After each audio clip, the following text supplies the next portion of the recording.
Well, it seems we got us another bona fide Caitlin Clark hater, and on top of that, she seems to hate Caitlin Clark fans. Shakira Austin probably thought she had a mic drop moment when she decided to label Caitlin Clark wishy-washy. But instead of coming off clever, it came off as reckless, short-sighted, and frankly, career-crippling. 1 second she aimed to sound tough, the next she became the internet's chew toy. If there's such a thing as instantaneous regret echoing through the rafters of an entire sports league, this was it. Star is mad. Wishy-washy fan base. She calls him out for Caitlin Clark support. And here's what makes it worse. This wasn't just about a poorly chosen insult. It touched every raw nerve the WNBA has right now. Because here's the reality. The league is hanging on to Caitlin Clark like a life preserver in open water. This isn't hyperbole. Her arrival brought in new fans who didn't exist before, new sponsorships that would have never materialized otherwise, and national attention the league has been begging for over 2 decades. These players are certifiably insane. Have you ever seen so much pettiness and so much jealousy? And what's crazy is so much ego? Clark isn't just a promising player, she's a walking, shooting, dribbling business model. The jersey sales, the new broadcast viewers, the ticket spikes, the surging social media numbers, all of that runs straight through her. So when Shakira Austin took aim, she wasn't insulting just a player on the court. She was inadvertently poking a hole in the raft that's keeping everyone afloat. It's crazy how much these folks believe they actually move the needle. And I told you guys there was some empty, when I did a reaction video to that Mystics win, I told you guys there was some empty seats. Well, there was, and it seems like it was nearly 3,000 empty seats. Despite there being no stakes for the Mystics, who are already out of the playoffs, the September 7th game had an attendance of 11,883, which is quite close to the 14,000 capacity for CFG Bank Arena. Well, let's not get cute. They sold out, and then basically 2,900 people said, nah, I'm good. If Caitlin Clark's not going to play, I'm not going to show up. And yet, what did she bring to the fight? The word wishy-washy. That's the best she had. Not sharp wit, not a cutting critique, not something clever that could sting and live in highlight reels. It was a bargain bin weak burn, a second-rate cafeteria-level insult that wouldn't even carry weight at a youth basketball tournament. If you could actually hear a record scratch in real life, the league would have stopped dead right there. Because at that moment, the only thing wobbling wasn't Caitlin Clark, it was Shakira Austin's reputation. Sprung that along for all kinds of reasons. This is one of the reasons. Because they moved games, this and that and the other, so they wanted to keep up the charade till the very last minute. And they moved this game from Washington, D.C.'s Care First Arena, which holds 4,200 people, over to this Baltimore arena. So, Indiana's huge fan base is largely owed to superstar guard Caitlin Clark. Yeah, who is the biggest star in women's basketball by far. I would argue that in current day, she's the biggest star in women's sports, period. Let's just be honest. Clark is out for the rest of the year, we know. Yikes. Now let's widen out. Austin isn't an icon holding the league together. She's not a household name in every sports market. She's not signing massive endorsement deals, and she's definitely not responsible for fueling WNBA growth projections. Meanwhile, Caitlin Clark, just 2 years into her pro career, already has the ratings machine hooked onto her back like she's lugging around the weight of the entire league. Her presence single-handedly flips TV numbers. She makes neutral sports fans tune in to Indiana Fever games. She sells out arenas in cities that never sold out before. She's the reason dads who don't usually glance at women's hoops are suddenly driving their kids to games. That's unique. That's rare. That's irreplaceable. And Shakira Austin thought that's who she should mock publicly. Understand? The insult didn't just flop, it detonated. In sports, bad trash talk is worse than no trash talk at all because it shows weakness instead of strength.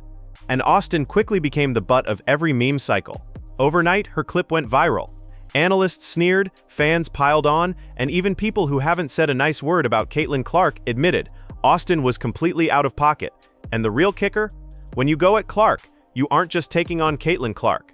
You're taking on Iowa's fan army, Indiana's fan base, the countless college basketball fans who followed Clark's career for years, and a huge sector of casual viewers who just like drama. That's millions of people on lock, and when they point their collective ridicule at you, good luck dodging it. And Clark didn't even flinch. She didn't type out a clapback on social media. She didn't do a post-game jab. She didn't need to, because her numbers, her pure dominance on the floor, are louder than anything she could say. Double-doubles, history-making assists, sold-out fever games, that's her counterpunch. If Clark is wishy-washy, then what does that make the rest of the league? A puddle? Because by metrics, by records, by sheer impact, she's consistent, magnetic, undeniable. But here's the part Austin probably didn't think through. The insult wasn't just limp, it carried a racial undercurrent. And in a league already under fire for accusations of racially biased treatment toward Clark, that's like tossing gasoline on an already lit fire. Critics jumped immediately. Headlines screamed, "Is there a racial divide around Caitlin Clark?" Talk show panels debated whether players were jealous of her spotlight. Austin wasn't just another player anymore. She was suddenly the poster child for everything critics accused the WNBA of being insecure, divided, and toxic toward the one player propping up the entire league. Even Austin's teammates likely felt the sting. Because beyond the PR disaster, this is about paychecks. Clark's stardom isn't just hers, it floats the whole league. The brighter Clark star, the richer the broadcast deals, the bigger the sponsorships, the higher the salaries. When Austin swung at her, she wasn't just petty, she was endangering the money flow everyone relies on. Resentment in a locker room starts small, but when it's tied to your teammate messing with bag security, that spreads like wildfire. Ironically, Austin's petty dig backfired into free PR for Caitlin Clark.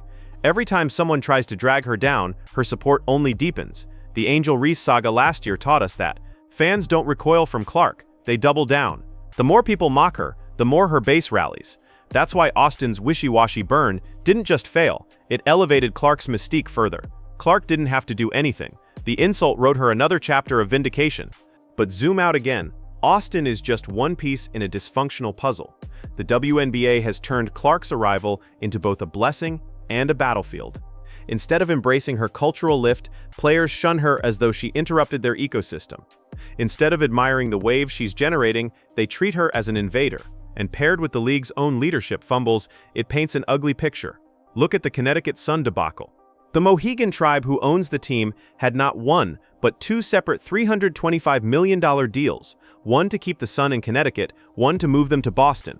Either deal should have been a victory lap for the league, validation that their franchises are finally commanding NBA-adjacent valuations. But nope, the WNBA killed both deals before they reached a board vote. Why?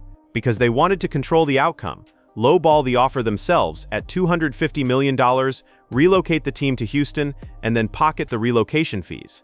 That's not smart business. That's strong-arm cartel tactics. It got so shady that a US senator openly threatened the league with antitrust investigations. Picture that. The same league that can't sell out its finals unless Caitlin Clark plays, is now facing Washington politicians accusing it of acting like mob bosses. The timing could not be worse. This should be the WNBA's golden window. Clark's second year, star power peaking, national coverage at an all-time high. Instead of welcoming the surge, they're bogged down in relocation drama, petty jealousies, undermining comments, and lawsuits. At the exact moment they should be riding an unstoppable wave, they're fumbling the bag, not once, but repeatedly. And the hypocrisy isn't subtle. The league publicly pushes for growth, equity, and respect, yet players undercut the star who's making all of that possible. The front office claims to want transparency, yet behind closed doors, the business practices would make corporate lobbyists blush. Fans aren't blind. They notice. They see the players' envy. They clock the front office greed, and they draw the same conclusion again and again: WNBA is its own worst enemy. That's why Shakira Austin's wishy-washy line is more than just a bad soundbite. It's a reflection, a mirror that shows everything broken in the league's fragile culture. Because every time progress arrives, someone inside trips the wire. Austin embarrassed herself in public, and the WNBA embarrassed itself in private. The result? The whole structure looks unstable, despite Clark's brilliance keeping it on life support. Caitlin Clark's revenge is simple. Keep playing. Every three-pointer, every record broken, every sold-out gym, every sponsorship added, that's the clapback. While Austin scrolls through mentions filled with the internet cooking her alive, Clark just keeps rising. Numbers don't lie, and Clark's are receipts Austin can never touch. So here's where we land. Austin regrets that dig. Maybe not publicly in a press release, but privately when she looks at her mentions, she absolutely does. And the WNBA? Their regret might arrive in federal court if they keep playing shell games with franchises. One player's slip and one league's corruption are two sides of the same coin, proof that the WNBA, at its own peak of opportunity, is busy sabotaging itself. Instant regret? Austin lived it in 30 seconds. The WNBA may soon live it in hearings. And Caitlin Clark? She doesn't need to say anything. Every time she laces up and delivers, the scoreboard claps back for her. Austin's insult wrote a cautionary tale. The league's actions are writing something far worse. And in the end, the only question left is, who regrets more? The player who tried and failed to tarnish Caitlin Clark, or the league office, about to regret the day they played mob boss with their Golden Goose's future?